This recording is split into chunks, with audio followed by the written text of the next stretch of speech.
greatest people will always sit in a last row. મહાનતમ વ્યક્તિઓ અથવા વ્યક્તિત્વ એ શિખર ઉપર બેસતા નથી. હા, એ હોય છે શિખર ઉપર, એની સિદ્ધિઓના, એની સફળતાના, પણ એ હંમેશા એનો બહાવ, એનો ફ્લો નીચેની ખીણ તરફ જાય છે.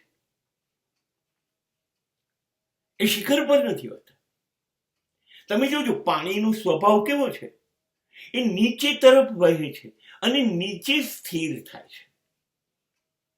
જ્યારે અગ્નિનો સ્વભાવ નીચેથી ઉપર ઉઠવાનો છે. જે આગ હશે એ ઉપર ઉઠશે, જે શીતળતા હશે એ ઉપરથી નીચે તરફ જશે. અને મહાનતમ વ્યક્તિઓ જેવી શીતળતા કોનામાં હોઈ શકે?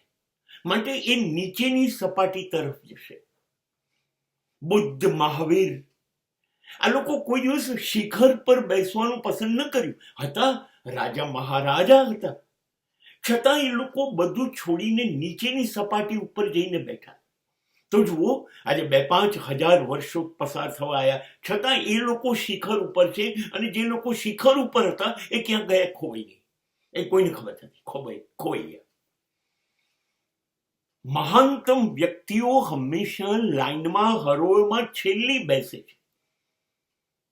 અને એ પ્રયત્નમાં રહે છે કે એના સંપર્કમાં આવનારા બધા જ એનાથી આગળ જતા રહે. એ એની સિદ્ધિ છે. એને શ્રેષ્ઠ બનવું નથી, એ તો બની ગયો છે, માટે તો એ શ્રેષ્ઠતમ છે. હવે એની મહાનતા એ છે કે હવે એ અન્ય લોકોને મહાન બનાવે, શ્રેષ્ઠતમ બનવાનો એને લાભો આપે. They are living for the welfare of mankind. એ લોકો બીજાને શ્રેષ્ઠ રસ્તો બતાવવા તરફ જાય છે. આ મહાન વ્યક્તિ છે. મહાન વ્યક્તિ ક્યારેય પોતાની મહાનતા વિશે બોલતા નથી, ક્યારેય બોલતા નથી. Greatness are always speechless. તમે જુઓ, આકાશ મૂંગું છે. સૂર્ય કે ચંદ્ર ક્યારેય કશું બોલતા નથી. પર્વતો ક્યારેય સિનિયોરિટીની વાત કરતા નથી. Greatest are always speechless. અને જે માણસો પોતાના વિશે બોલવાનું શરૂ કરે, સમજી લેવાનું કે આ લોકો ગ્રેટેસ્ટની રેસમાં છે નહીં.